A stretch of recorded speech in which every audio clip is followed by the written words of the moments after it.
All right, lots to digest today as the former FBI Director hearings happened today, and we're joined now by political consultant Jim Warren and Adrienne Batra, Editor-in-Chief of Toronto Sun, to try and dissect this all. There was a lot.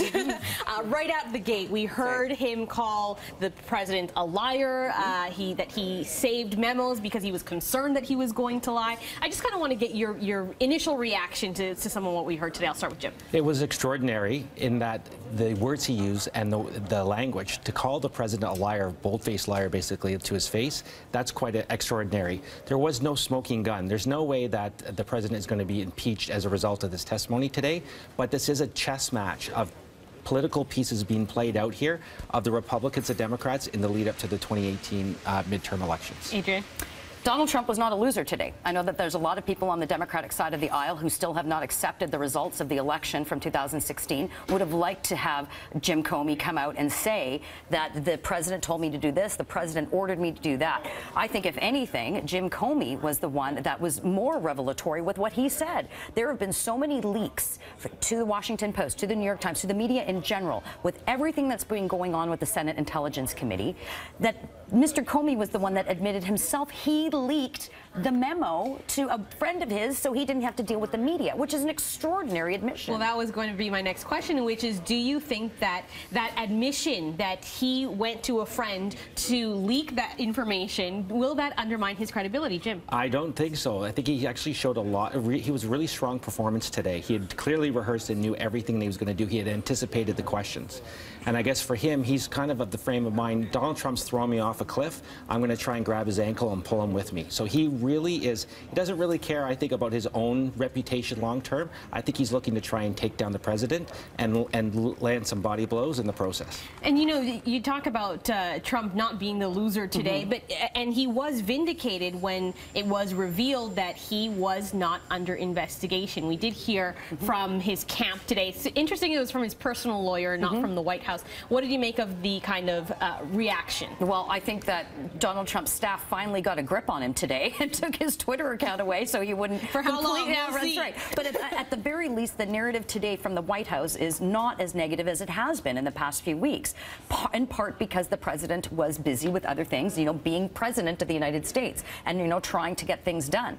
But as far as, you know, Mr. Comey's credibility, I don't think that matters. He's a civilian now. He's out of the government. But if anything, if anybody watching this, and there were a lot of people watching this, we saw the bars that were opening up early in Washington and the like. It was a sport today. It was Super Bowl for political wonks like us. Yeah. But if we saw anything from Comey, it's that he knows Washington. He understands the system. He's been in the system for a very long time. But there was one question that was asked to him by Senator Susan Collins, and that was, you served under George Bush, 43, and you served under Barack Obama.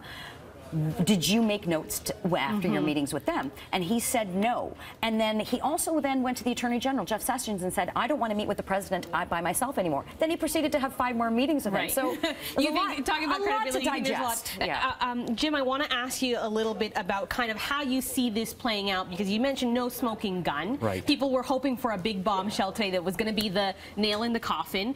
But today is just day one. Right. So how do you see this kind of unfolding? It's going to continue. I mean, part of the problem here, what we see when you open the kimono, is the president, it really is politically naive. And so he keeps running the business of government like it is a business. This backslapping, do me a favor, hustle type stuff. So the question is he going to stop that behavior? Because that's what's going to get him into trouble. And secondly, can he get over the pettiness of this? Will he be looking for to be vindictive? Will he go after Comey tomorrow when he gets his phone back? Or will he sort of take a breath and say, for the first time ever, I'm the president and I'm one. He lost his job and I still have mine. Right. Yeah, you laugh, but that's a real, you know, concern that when the president does break his silence, what will that first tweet be? Should Trump's camp be concerned of what more is to come? Is this just the tip of the iceberg? Well, I think that if we were going to have any revelations today, that it would have come out. That was a very lengthy process with the Senate Intelligence Committee. There's a judicial committee that's looking at this as well.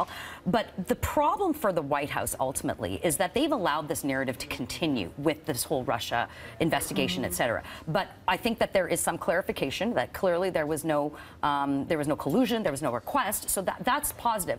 But it's now up to the president himself, not his team, not his cabinet. It's up to Donald Trump to decide how the message will move forward and the narrative, and he just needs to grow up a bit. We run out of time. Do you think that he's going to have to hold on to that message for the next, not just couple of weeks, but years? Absolutely. And so we look at Watergate. When there was a president that was almost impeached, it was the breakup. It was the break-in. It wasn't the break-in. It was the cover-up. And so what are they going to do in the days to come to try and cover their tracks? That's where they can really get themselves into trouble.